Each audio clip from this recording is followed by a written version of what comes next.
Masayang araw po mga ka-PL. Matapos ang matinding pasabog kahapon ng 18 ex-marines na dating kasamahan ni Orly Gotesa, mga kababayan, binalot po ng katahimikan ang Palasyo Malacanang. Ha? Nagtatago ho si Auntie Claire, mga kababayan.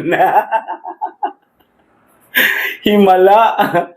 Hindi bigla lumabas para ipagtanggol ang amo niya, mga kababayan. O baka naman sa kasalukuyang ito o sa mga pagkakataong ito, nagbe-brainstorming pa sila para pasinungalingan nila etong 18 ex-marines, mga kababayan. Nagpa-panic mode pa sila ngayon. Teka, tawagan mo si ganito. Sabihin mo kay ganyan. Utusan mo sa ganito na dapat mag-counter natin ito o gumawa sila ng paraan. Ganon mga kababayan. Hindi po ba? Ngayon, pag nakompleto na nila yan, kita nyo, biglang lalabas si Auntie Claire, mga kababayan, para sagutin niya na ang magiging katanungan sa kanya nitong iilang mga mainstream media na hindi pumick up ng isyong ito, mga kababayan. Di ba? Sino-sino po ang hindi pumick up sa press conference ng 18 ex-marines, mga kababayan? Kayo na lamang po ang humusga.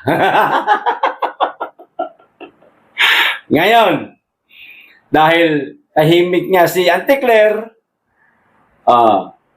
nagpaplano pa ang Palasyo Malacanang kung ano sasabihin ng kanilang tagapagsalita na attack dog. Naglabas po ng statement ang tawag nito, Philippine Navy, mga kababayan. Ang dalawa daw po doon sa humarap kahapon sa press conference, hindi daw po naging membro kailanman. Hindi naging membro ng Navy. At yung ilan naman daw doon, mga kababayan, na-dismiss daw po na may dishonorable charges.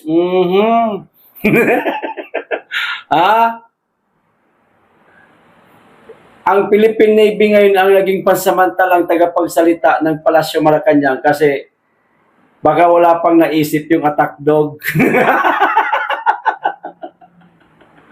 Ito po ang sabi sa balita, basahin ko na lang. Hindi naging membro ng Navy. Kita nyo na.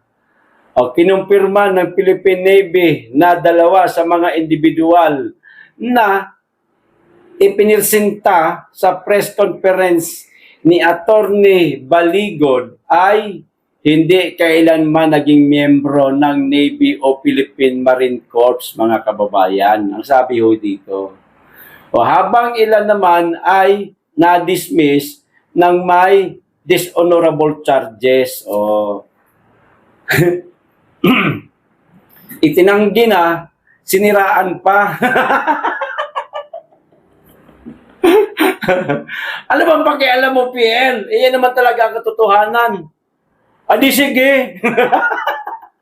Nagbabasa man lang ako ng balita. Kaya naman, masyado kayong tawag nito, mapanghusga sa akin. Wala naman ako iniisip. Nagbabasa lang kayo naman.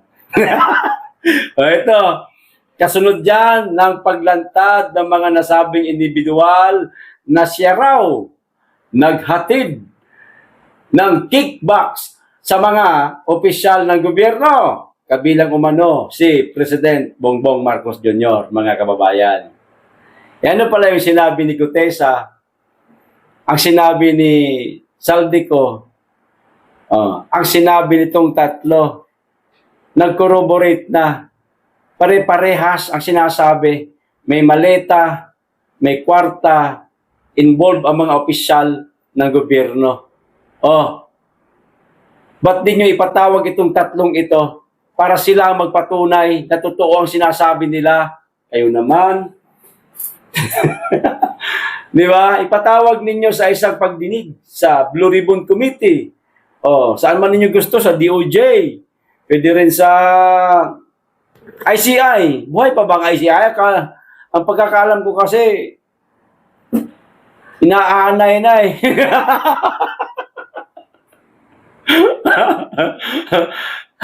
Isang haligi na lang po ang kumakapit. Yung tatlong haligi, tumumba na. Yung isa na lang po ang kumakapit. Buti na lang, medyo matibay-tibay ito ng sikmura, mga kababayan. Ay, hindi pala matibay ang sikmura. Kumakalampa ang sikmura. Mamaya, pagbusog, tutumba din yan. Nakuha niyo po. Yan lang naman yan talaga eh. O, ito yung kasandali, hindi pa kabusog mamaya na. Baka naman pwedeng pag-usapan natin to. Kahit mga ano lang, mga another 5 months, gano'n. May gano'n. Diba? Joke lang. Ito pa, hinimok din ng Navy ang publiko na maging mapanuri laban sa maling impormasyon at iginiit na nananatili itong profesional, non-partisan at nakatuon sa pagtatanggol sa soberanya ng bansa, mga kababayan. Mapanuri daw. Nasuri na po namin eh. Ay nag-corroborate po ang sinabi ng tatlo eh. Chaldico, Gutesa, itong 18 retired o ex-marines, at saka meron pa, nakalimutan ko, yung mga kontraktor. Isa din sinasabi nila eh. Na suring-suri ho yan. Marami po nagsasabi na lahat ng mga nasa listahan, mamay, papakita ko po sa inyo, naabutan di umano ng mali-malitang pera. Mamaya, may listahan po pagkatapos na nito, mga kababayan. Di ba? Tama po yung aming pagsusuri. Kasi isa po ang sinasabi nila, involved ang mga opisyal ng gobyerno, ang Pangulo, nako, karami ninyo. Pag si Inday talaga ang nakaupo, nako, magtago na kayo. Kasi siguradong hindi man paghihiganti yung gagawin niya. Tama lang kung ano yung nakasaad sa saligang batas, panagutin ang mga may kasalanan, lalo na sa pagnanakaw sa kabanang bayan, dapat yan kasuhan, ikulong, mabulok sa kulungan kung kinakailangan. Ganun yan. Pero para sa kanila, mga kababayan, paghihiganti daw yan, buang nagnakaw eh. Natural, ikukulong mo yan, magnanakaw yan eh. Di ba? Mga bobo talaga itong mga bangag supporter. Hindi ko maintindihan. Yari kayo pag si Inday na. Wag daw maging dapat daw maging non-partisan, wag daw maging partisan, mga kababayan. O sige, sabihin natin tayo,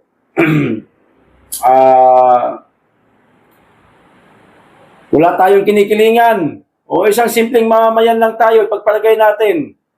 Wala tayong hilig sa politika, basta alam na natin bumoto kung sino yung nag-abot ng 1,000, ganun. O sige. O ganun ha. Bahala kayo dyan. Mag-gobyerno kayo, tumakbo kayo, basta kami, abutan nyo lang kami ng 1,000, 2,000, hanggang 5,000, iboto namin kayo.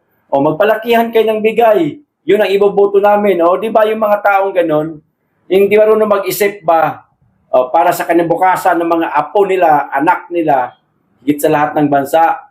Kapag dyan tayo na bilong ngayon, mga kababayan. Hindi naman siguro ako tanga, no? Na ang isang dating naging presidente, walang iba si Duterte, na mayroon namang magandang nagawa din kahit papaano sa ating bansa, pinaratangang di umano'y sangkot sa war on drugs, O siya ang mastermind at sa AJK. Di po ba? Ilan nga lang yung mga pumunta doon sa dahig eh. Libo-libo ang sinasabi nila. 30,000. Pero ilan lang yung pumunta ron. Kaduda-duda pa. Di po ba? Di naman siguro tanga ang tao na mali. Nakita nilang mali ang ginawa sa dating Pangulong Duterte. Natural. Magiging sympathizer na yun ng dating Pangulong Duterte. Ganun yun. Oh. Napakarami ng kumanta sa mga korupsyon ngayon. Nasangkot itong mga nasa listahan. Mamaya, papakita ko nga. Oh, napakarami ng kumanta. Iisa sinasabi. Siyempre nako, sino yung mga ex-marines na yan para maglakas loob? Ex-marines na nga lang eh. Hindi naman mayayaman yung mga yan. Mga pobre din yan. Pero bakit hindi natatakot para sa seguridad nila? May mga pamilya, may mga anak yan. Bakit hindi sila natatakot? Kasi totoo ang ipinaglalaban nila. Di ba? Mahal nila yung bayan. Mahal nila ang taong bayan. Kahit na mga ex-marines na lang sila, naroon pa rin ang pagiging mapagmahal nila sa bansa, ang pagiging sundalo nila ng mga sibilyan. Hindi katulad ngayon, ewan ko. Sundalo yata ng mga politician. Di ba, mga kababayan? Ipagtanggol ang soberanya. Nasaan yung pagtatanggol nyo sa soberanya? Ang kapwa nyo Pilipino, putang ina, pinatapon nyo sa ibang bansa. Yan ba yung pagtatanggol sa soberanya? Mga buang. May mga tama itong mga ito. Nilinawin ko lang Hindi yung naghatid ng balita. Pinabasa ko lang yung artikulo nila. Ito mga nagsabi ng ganito. Pero mga tanga lang Ay, naku, hindi ko na maintindihan. Ganun ba sa Pilipinas? Kapag bulok ang puno, bulok lahat hanggang sa baba. Diyos ko. Iwan na natin yung balita na yan. Dumako na po tayo.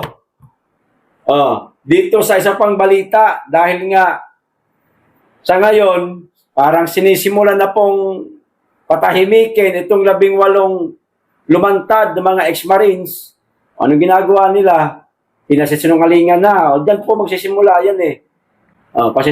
Pasisinungalingan ng katulad niyan, ng Philippine Navy. Tapos sunod niyan, papasinungalingan naman po yan ng Palasyo Malacanang. Pipick upin ngayon ng mga mainstream medyang bayaran na nahimik sa isyong ito. Yun, ang araw-arawin nila, hanggang 3 araw yan, maniwala kayo. Para isiksik sa isipan ng ating mga kababayan na sinungaling yung 18. Di mo ba, mga kababayan? Para sabihin, sinungaling yung mga yan eh. Huwag kayong maniwala dyan. Hindi totoo yung sinasabi nila. Kayo naman, pag nagpaniwala kayo dyan, tama nga yung kasabihan. Ano nga yun? Ang naniniwala sa sabi-sabi, walang bait sa sarili. Yan, yan po ang mga mga linyahan nila, mga kababayan. Tanga, hindi nyo na kami magiging tanga. Alam na namin ang katotohanan, mga buwisit kayo. Ngayon, meron na silang tagapagsalita pansamantala kasi nagtatago pa si Antiklereng. Yun po ang sinabi ng Philippine Navy. Komento lang naman natin yung kanina bilang isang simpleng mamayan na taxpayer din naman. Ngayon, meron na po agad silang tagapagtanggol. Para hindi halata. Hinati nila ang trabaho ng isang tanga na attack dog. Hinati nila kasi isa to eh. Doon sa tagapagsalitang Atakdog, iisa yan. Ikaw na yung magiging tagapagsalita na tawag ito, magpapasinungaling sa mga paratang at ikaw na rin mismo ang maaaring magdemanda. O eto ho, mga kababayan, ginalaw na po nila ang baso. Dalawa pa ang ginamit nila para mapatahimik siguro itong 18. Kakasuhan po ni George Garcia ang 18. At hindi lamang po si George Garcia ang handang magsampa ng kaso dito sa 18. Meron pang akong isang babasahin mamaya. Uunahin ko lang to. COMELEC Chairman Garcia, posibleng sampahan ng kaso ang mga nagpakilalang sundalo na nag-deliver ng pera sa mga opisyal ng gobyerno, mga kababayan. Nangunguna ka, sir, nagsampahan ng kaso itong 18. Bakit? Natatakot po ba kayo? Ewan ko kung kasama to sa listahan. Hindi ko pa masyadong nabasa yung iba dyan eh. Baka kasama po ka sa listahan, sir. Kasama kayo sa mga naabutan ng malimeletang pera. Hindi kaya? Nagtatanong lang po, sir. Hindi po ako nagbibintang. Wala man po kung alam. Hindi ko pa nga nakikita yung listahan eh. Mamaya, ako pa magbabasa eh. Bakit po nauna kayo? Tahimik nga yung palasyo. Ikaw, nagdemanda na. Nagkaso na. Antindi. Di ba? May tagapagtanggol na sila kaagad. Pinag-iisipan na ni Commission on Election o COMELEC Chairperson George Garcia kung ireklamo niya ang nasa 18 nagpakilalang dating mga tauhan ng Philippine Marines. Huwag ka nang mag-isip, George. Kasuhan mo na kaagad. Huwag mo nang patagalin. Gawin mo na. Tumakbo ka na sa hukuman. Sampahan mo itong 18 para sabay-sabay kang putaktihin ito at kuyugin ito pagdating sa pagdinig kasi napakarami nilang bit-bit na mga lehitimong ebidensya na katulad ng mga inilabas ni Gutesa at ni Saldico. Ang hirap depensahan yan. Hindi lang yan. Meron pang mga kontraktor. Hindi nyo ba naiisip yan? Ang tanga nyo naman. Kaya dalian mo na. George Garcia, huwag mong tagalan. Magsampa ka na ng kaso sa 18. Maghihintay kami kung ano ang magiging kahihinatnan kapag ka nagtagumpay ka, ang galing mo. Okay? Pero pag hindi, pwede ba makipagpustahan? Sir, makipagpustahan ang taong bayan sa'yo. Kaming mga nasa baba, makikipagpustahan kami sa'yo. Okay, ganito. Sana po, pagbigyan niyo po kami. Kaming taong bayan. Mga botante din kasi kami. Kami ito, taong bayan. Ikaw yan. At ang COMELEC. Okay? Sasampahan mo ng kaso, itong 18. Pag nanalo ka, di syempre, may pabuya ka. Ano pabuya? Di sige, manatili ka dyan sa posisyon mo. Hayaan ka ng publiko, ng taong bayan, na manatili ka dyan sa pwesto mo. Sige, dyan ka. Until kingdom come, kung pwede lang. Pero, pag natalo po kayo, pwede pang pagbigyan mo ang kahilingan ng publiko, ng mga botante. Siyempre, magtatanong siya, ano pala yung kahilingan ng botante pag natalo ako? Ayan, magiging tanong niya. Ito siya eh. Bumaba kayo sa pwesto. Okay ba, sir? Kasi malapit na 2028 eh. Ito na, kinakabahan na naman kami, sir. Tulad nung 2025, ganito din yung feeling namin eh. kinakabahan kami, baka mamaya magkaroon po ng dayaan. Ako po, parang tama yata ang hinala namin. Di ba, mga kababayan? O kayo na pong humusga. Tapos ito na naman. Naku po, magti-28 na. Mag-i-election na naman. Kinakabahan kami. Kaya yun po ang magiging pusta namin. Pag natalo ka, itong 18 sa hukuman, baba ka sa pwesto. Call? Cool? Okay tayo dyan? Sana umukay kayo, sir, no? Ang gandang laban yan, sir. Naku po, maraming matutuwa niyan. Pag natalo ka. Pero, sigurado kami na matatalo ka. Bakit? Ang bigat ng kanilang mga daladalang ebidensya. Ang tanong, handa ka bang bumaba? Nako, hihiga ka niyan sa malalangit na na tumatingin ting kapag ka 2028 na. Di ba? Hindi ka bababa. Ganyan ang mangyayari yan, mga kababayan, di po ba?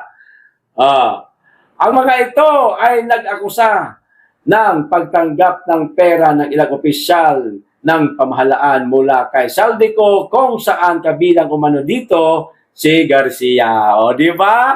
Kasama pala talaga sa listahan ng buang.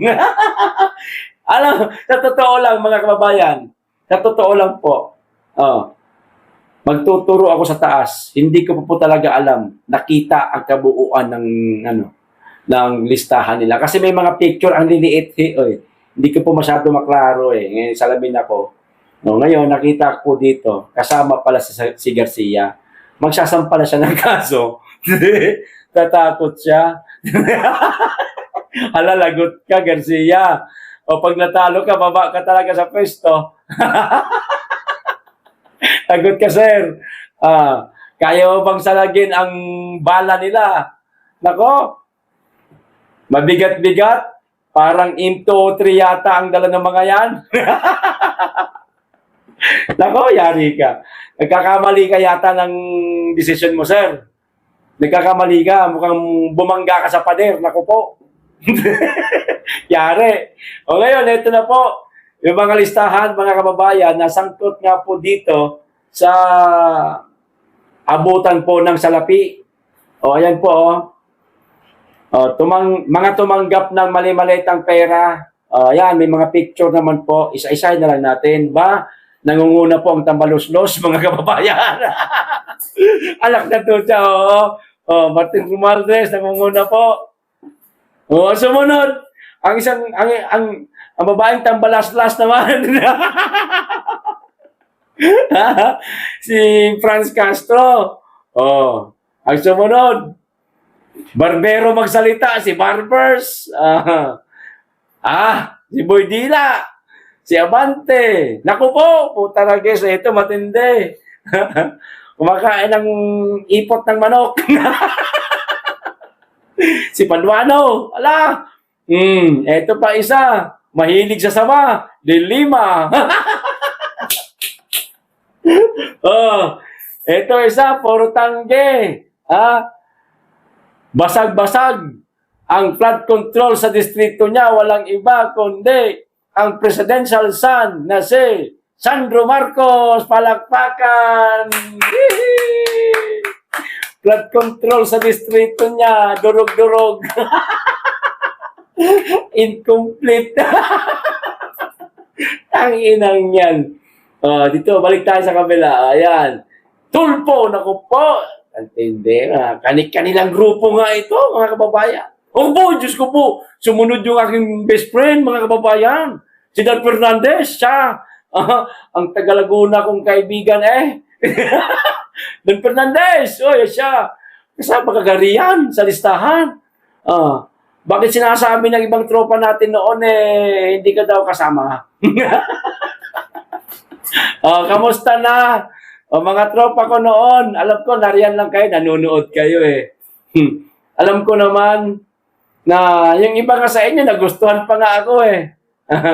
Nag-PPM pa nga yung iba sa akin, tama yung ginawa mo, tama pala yung sinabi mo, PL. Dati galit kami sa'yo, pero ngayon marami na kami naniniwala sa'yo. Totoo pala sinasabi mo. O ano na. Sunod, si Luis no, Diyos ko po, si Jervin, Diyos ko po. Ginawa ko.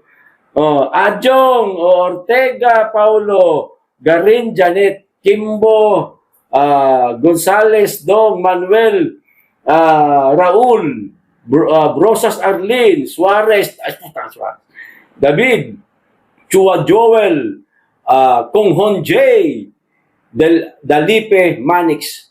Hindi niyo po napansin, mga kababayan?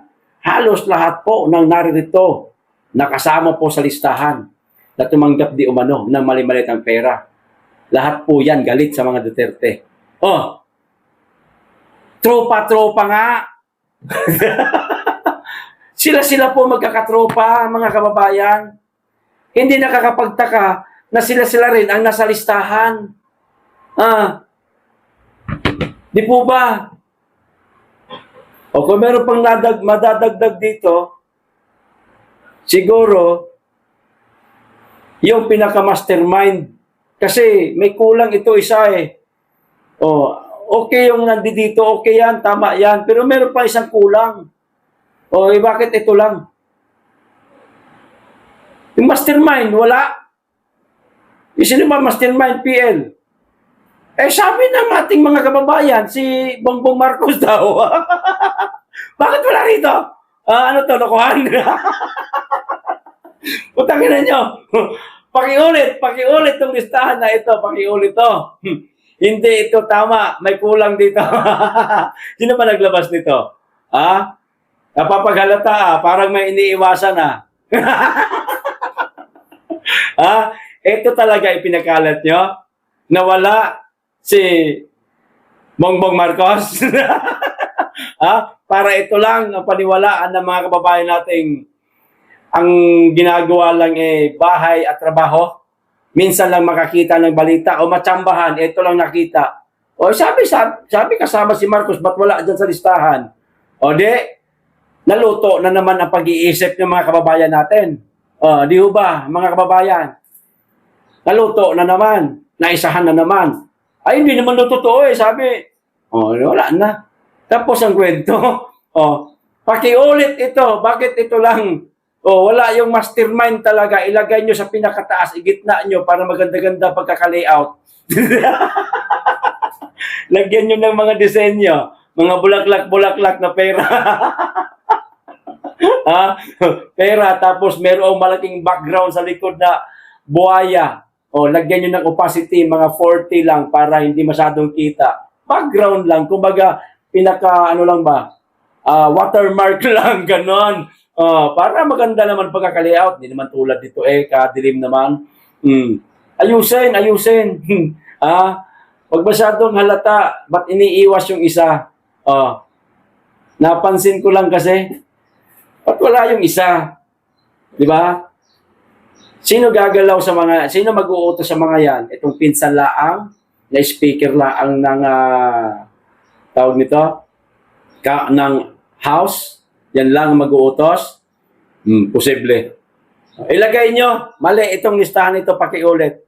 Niloloko nyo kami, pambihira naman kayo ito pa isang balita, mga kababayan. Dahil nga, si George Garcia, handang kasuhan. Yung 18, ito pa, mga kababayan. Teka sandali, balikan ko lang ng konti. Ba't wala dito si Trillanes? Hindi pwede ito. Ba't wala dito? Nabanggit si Trillanes may luto dito sa listahan ito, mga kababayan, pakiulit po. May kulang. Baka marami pang kulang ito, pakiulit siya. Huwag niyo pa paniwalaan yan. Partial pala ang partial. Meron pang final na listahan, siguro idadagdag. Ako na nga mag-layout. Tatangan nyo naman, di kayo nag-iisip. Ito. Pati si Trillanes, mga kababayan. Naku po. Pati si Trillanes. Kahit hindi naman siya kasama sa listahan, Bida-bida na naman. Diyos ko, bida-bida, sumisip-sip mo, hindi ko maintindihan tumama na ito. O sabi Trillanes nagbabala na maaaring kasuhan umano ang ng ICC ang tawag nito 18 ex-Marines. Nabasa ko na to. Sabi ko ba, itong si Trillanes piling may-ari ng ICC. Mga kababayan. Liwanag ko. Trillanes, bakit ang ICC pa ang magsasampa ng kaso sa 18? Bakit hindi na lang ikaw mismo? Ikaw ba may-ari ng ICC? Kada kibot mo, puro ka ICC Malaki yata na, ano mo doon naiambag mo Bakit ganyan ka? Kung makapagmalaki na parang sa iyo ang ICC, ang lupit mo naman, Teng. Ang lupit mo, Teng. Trillanes parang tanga na, doon ka na rin tumira sa dahig. Doon ka na tumira.